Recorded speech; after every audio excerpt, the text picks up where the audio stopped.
Kita akan mengkaji bagaimana Bani Israel menghadapi sebuah masalah. Kemudian masalah tersebut diadukan kepada Nabi Musa alaihissalam dan kemudian diberi petunjuk Allah Subhanahu wa taala di dalam penyelesaiannya. Jadi ayat ini di dalam tafsir Ibnu Katsir, Ibnu Abbas juga menceritakan ketika mereka berkata kepada Nabi Musa mengadukan satu permasalahan. Jadi pada zaman Bani Israel saat itu ada seorang laki-laki yang hidupnya sangat kaya raya, memiliki kekayaan yang cukup banyak sekali. Ini adalah orang yang tidak memiliki anak. Jadi sudah kaya, tidak punya anak. Dia tidak memiliki ahli waris. Ahli warisnya adalah anak laki-laki saudaranya. Kan keponakan dari orang yang kaya ini, dari Bani Israel. Mereka ingin menguasai harta kekayaan pamannya, sehingga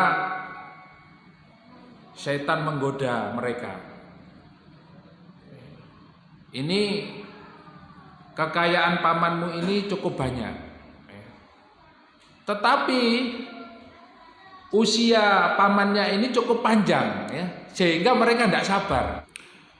Keponakannya ini ingin menikahi seorang wanita, nggak bisa karena nggak punya modal, miskin. Sampai setan itu menggoda, sudah bunuh saja pamanmu, biar kamu bisa menguasai hartanya. Nah, kemudian akhirnya mereka tergoda dan mengajak pamannya untuk bepergian. Pamannya ini orang yang kaya raya ini biasa. Beliau ini berdagang, ke sebuah kota, Jadi ini kotanya yang ditempati oleh Bani Israel, Kemudian ini keluar kota. Artinya apa? Untuk keluar dari kota ini ada pintu gerbang, Ada peran di kota itu. Setiap ada orang yang terbunuh, itu diukur jaraknya. Nanti kalau jarak itu lebih dekat dengan kota di mana dia terbunuh, maka penduduk kota ini wajib untuk mengurus mayatnya. Sampailah dia diajak keluar dagang, kemudian dipertemukan di beberapa kabilah-kabilah. Disitulah niat jahatnya itu muncul, niat jahatnya itu muncul. Iki nek gak pateni, umure dawa, dunyane iki, warisane gak mudun-mudun, Selak iki pengen duwe mobil, rumah, mau nikah, Nah ini dia berpikirnya seperti itu. Akhirnya niat jahatnya ini dilaksanakan di luar kota, Artinya tidak di dalam kota pamannya tadi, di luar kota. Kenapa? Nanti kalau di luar kota ini harta warisannya itu dia akan bisa mengambil semuanya. Kemudian keponakannya ini akan mendapatkan diat dari penduduk kota ini. Kemudian akhirnya dibunuh. Orang lain tidak tahu, tidak ada yang tahu, dan kemudian ditaruh di satu tempat yang tempat itu memang tidak mencurigakan. Kemudian akhirnya dibunuh pada malam hari, kemudian pada siang hari dia datang, Dia setelah membunuh pulang, cepat-cepat pulang, kemudian keluar lagi untuk melihat mayat pamannya ini dan kemudian mengatakan kepada orang-orang itu, siapa yang bunuh ini? Siapa yang bunuh ini? Kurang ini paman saya, ini keluarga saya. Ya. Wahai penduduk kota ini, kalian bertanggung jawab untuk mengurus mayat ini. Siapa yang bunuh ini? Ya. Siapa? Kami tidak tahu. Ini paman saya ini. Siapa yang bunuh di antara kalian? Nah, padahal yang membunuh pamannya itu dia sendiri. Jadi ya dia akan mendapatkan banyak harta ini ya. Sudah dapat harta pamannya, dia dapat diat dari kampung penduduk kota ini karena menjadi menjadi keluarganya. Tapi pada saat dia mengatakan siapa yang membunuh paman saya ini, orang-orang kota ini mengatakan, penduduk yang ada di sekitar sini mengatakan, kami tidak ada yang mengenal ini dan kami tidak ada yang membunuh. Bohong kalian semuanya, bohong. Ya. Tidak mungkin. Ini sudah terbunuh ini. Mayat ini siapa yang bertanggung jawab? Ya. Kemudian ada orang alim di antara Bani Israel itu yang mengatakan, kenapa bingung ya? Ada kayak qadhi ya, semacam hakim. Kenapa bingung? Di tengah-tengah kita ini ada Nabi Allah yang akan bisa memutuskan perkara ini. Ya. Ketika ada yang mengatakan seperti itu, derdek ini orang ini ya. Wah, Nabi Allah ini ya. Dia tahu bahwa itu Nabi Allah dan akan benar keputusannya. Ya sudah kalau begitu. Ya. Akhirnya perkara ini dibawa kepada Nabi Musa alaihissalam. Nah, ini nanti diantara mukjizatnya. Kemarin-kemarin kan kita sudah mempelajari Bani Israel itu dinampakkan oleh Allah mukjizat-mukjizat yang begitu banyak. Nah, ini mukjizat diantara mukjizat yang dinampakkan oleh Allah. Akhirnya apa? Wa idz qala Musa liqaumihi, ya, ketika datang kepada Nabi Musa, kemudian Nabi Musa berkata kepada kaumnya, innallaha ya'murukum an tadbahu baqarah. Sesungguhnya Allah menyuruh kalian untuk menyembelih sapi. Marah-marah ini, Pak. Loh, kok bisa? Urusan begini kok malah disuruh nyembelih sapi? Ya. Ini apa ini? Apa-apaan ini? Qalu atattakhiduna huzwa. Musa, apa kamu itu mengejek kami? Jangan mengejek-ngejek, kamu urusan begini kok malah dikongkon nyembelih sapi. Nyambung apa enggak, Pak? Enggak nyambung. Marah-marah Pak itu, Pak. Padahal kalau dia memang sami'na wa ata'na kepada Nabi Allah, ya, enggak akan marah-marah, ya. Oh, ini marah-marah, Pak. Ya. Kemudian qala a'udzu billahi an akuna minal jahilin. Aku berlindung kepada Allah, ya. Demi Allah, saya tidak ingin menjadi orang-orang jahil. Ini perintah Allah. Ya. Sudah tahu perintah Allah disampaikan kepada Nabi Musa, suruh mereka nyembelih sapi. Tapi marah-marah mereka. Ya. Ngeyel. Seakan-akan ini Nabi Musa ini gimana ini ya? Kok malah kita ini kayak diejek gitu. Wong urusan begini kok malah disuruh nyembelih sapi. Qalu du'u lana rabbaka yubayyin lana ma hiya, ya. Sebetulnya mereka itu mau ngeles, ya. Nggak mau mereka itu menuruti perintah Nabi Musa, ngeles sebetulnya. Tapi akhirnya apa? Karena mereka sudah terlanjur membawa masalah ini kepada Nabi Musa alaihissalam, kemudian mereka pun ya mau tidak mau taat. Kalau mereka tidak taat, jelas dia melanggar perintah Allah. Akhirnya apa? Qalu du'u lana rabbaka yubayyin lana. Ya wis, tidak apa-apa. Sekarang coba tanyakan kepada Allah. Sapi yang gimana? Sapi yang bagaimana yang harus kami sembelih? Ya. Padahal kata Ibnu Abbas di dalam menjelaskan ayat ini, Kalau seandainya saja dia itu langsung nyembelih sapi, tidak ada Pak. Apa kriteria itu? Tidak ada yang akan memberatkan. Tapi karena ini takut terus, ya. Sapi sing ya opo? Ya, yang bagaimana bentuknya? Kemudian qala innahu yaqulu innaha baqaratun la faridun wala bikrun awanun baina dzalik. Ya. Baik, kalau kamu mau tanya, sapinya yang harus kamu sembelih itu sapi betina, ya, yang dia itu tidak muda dan juga tidak tua. Awanun baina dzalik, yaitu pertengahan. Tidak muda itu artinya apa? Dia sudah pernah melahirkan sekali. Ya. Wah, ini kita baru ngerti. La faridun wala bikrun, ya. Jadi ya tidak tua-tua sekali, terus tidak muda-muda sekali, ya, pertengahan. Faf'alu ma tu'marun. Ya, sudah paham? Fahim tuh?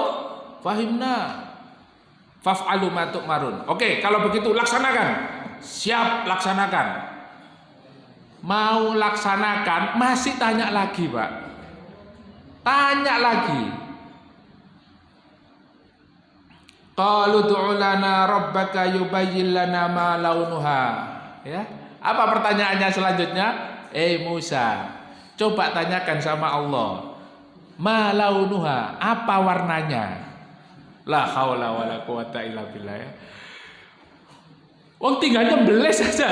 Ini masih tanya, ma launuha, tanyakan sama Allah. Yang disembelih itu sapi betina yang tidak terlalu tua, tidak terlalu muda, pertengahan. Terus warnanya apa? Tambah berat ini. Nyarinya nanti dalam tafsir, ya, nanti saya jelaskan. Berat ini. Ma launuha, apa warnanya?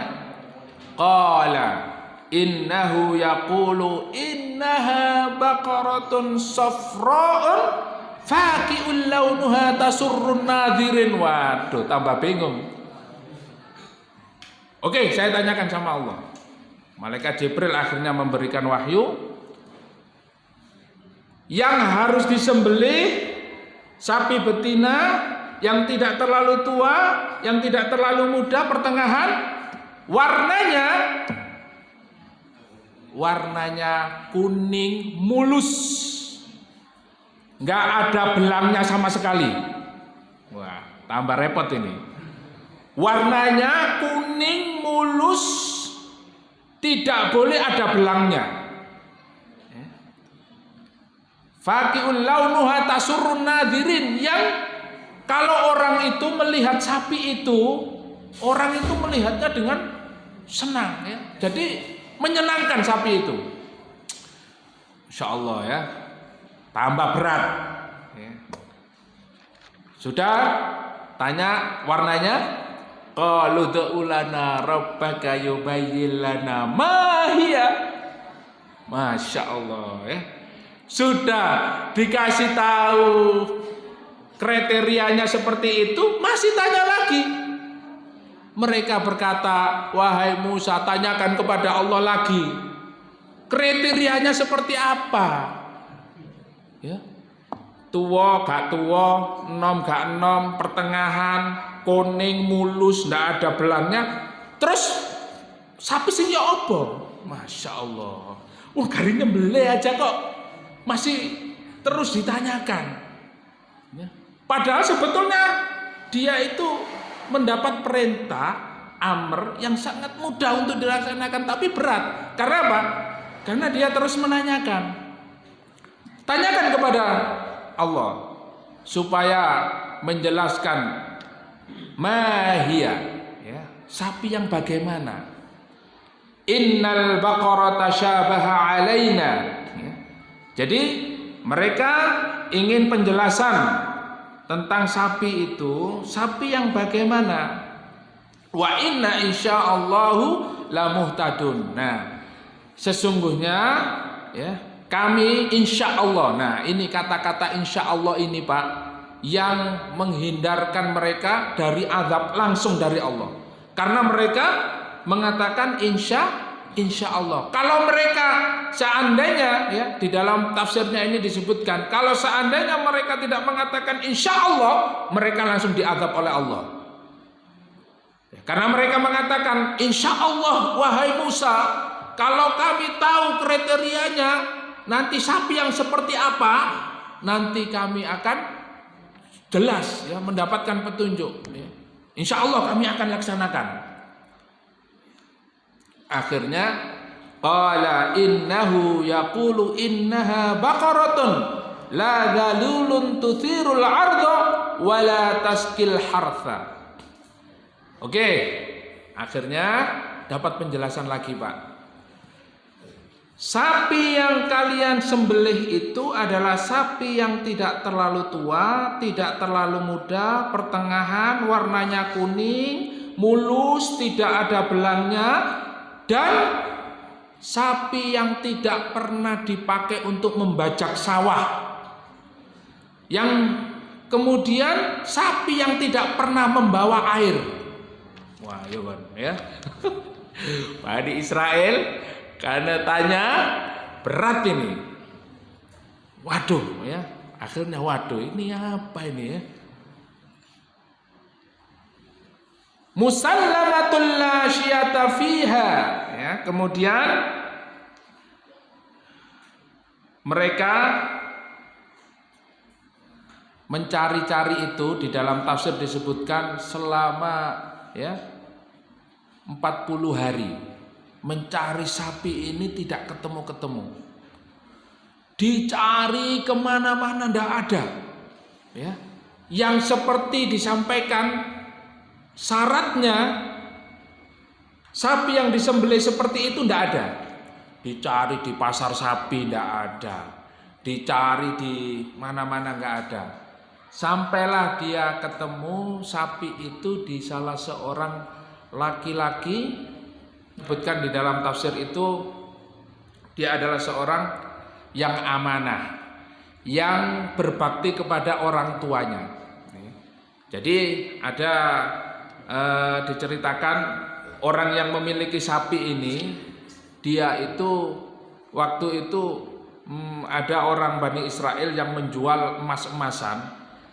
Kemudian bapaknya ini, orang tuanya ini sangat kaya raya. Dia bisa membeli emas-emasan itu, tapi dia tidak ingin ganggu bapaknya yang sedang tidur.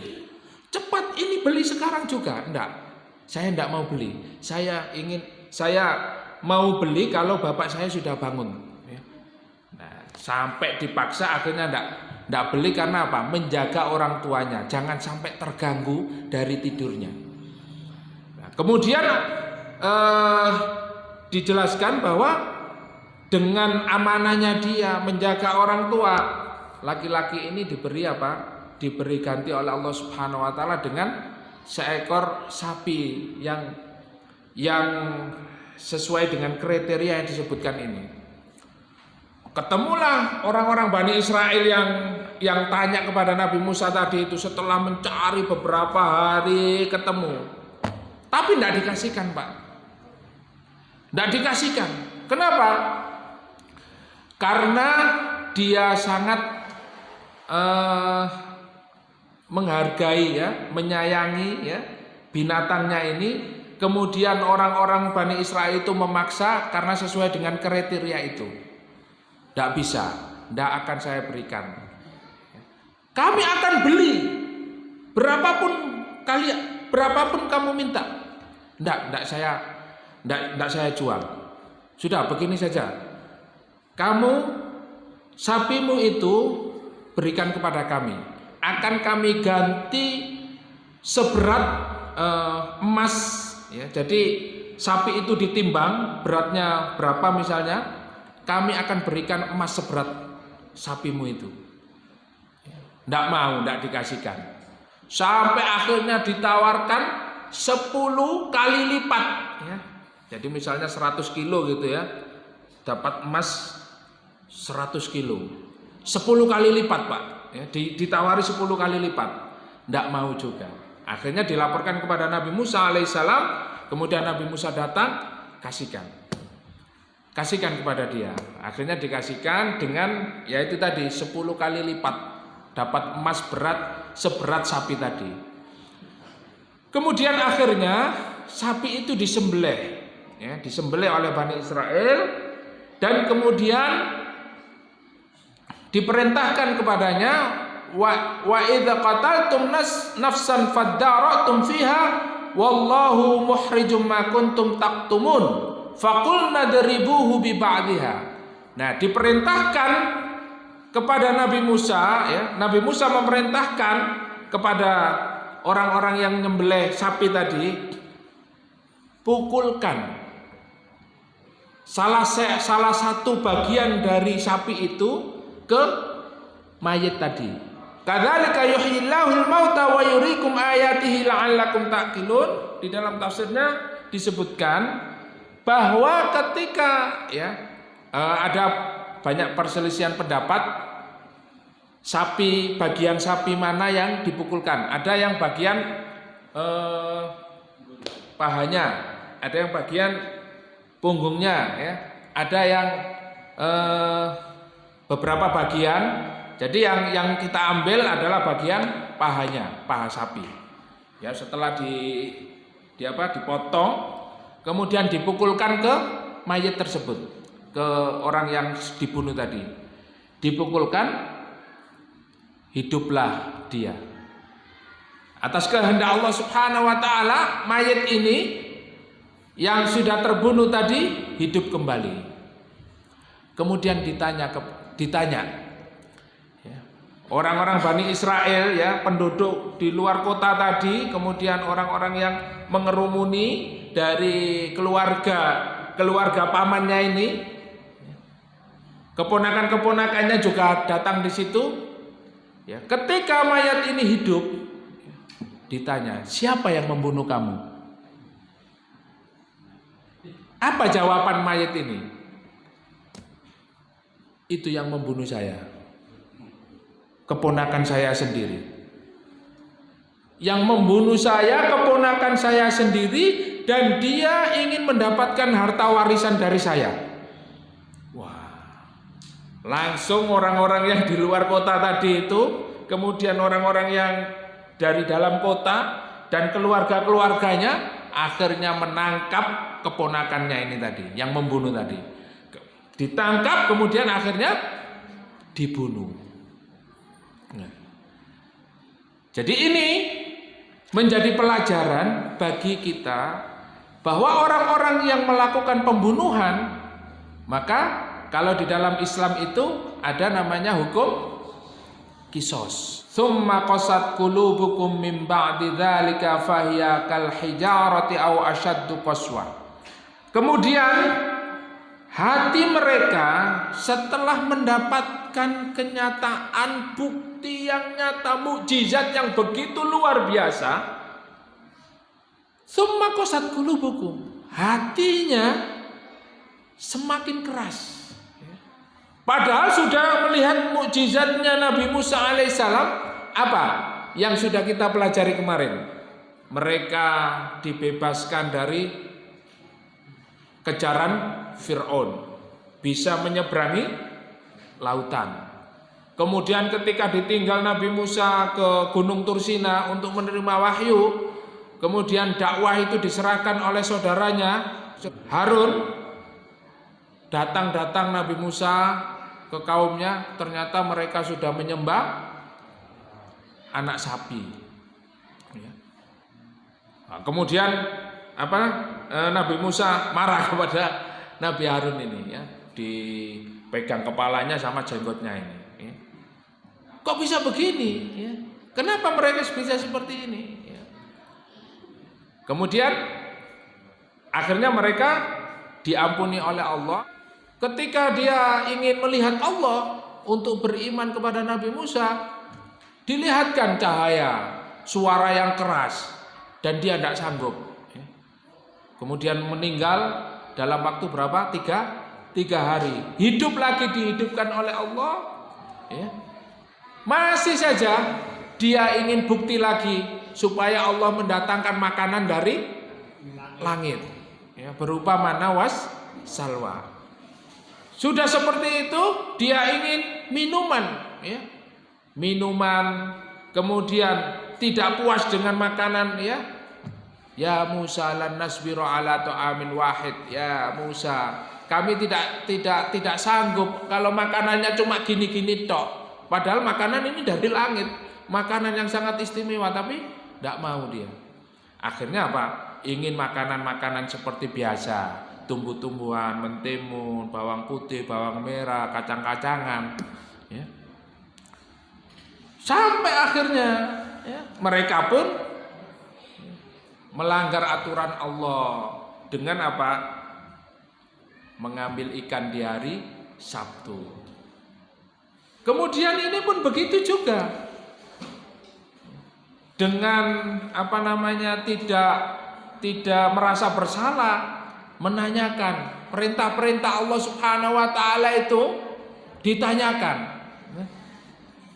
Sapi yang seperti apa, warnanya apa, bentuknya seperti apa. Maka Bapak Ibu yang dimuliakan oleh Allah, kalau hari ini perintah-perintah Allah Subhanahu wa taala kita kemudian menanyakan seperti orang-orang liberal, orang-orang sekuler, ya, apalagi orang-orang komunis menanyakan perintah Allah, sholat itu fungsinya untuk apa?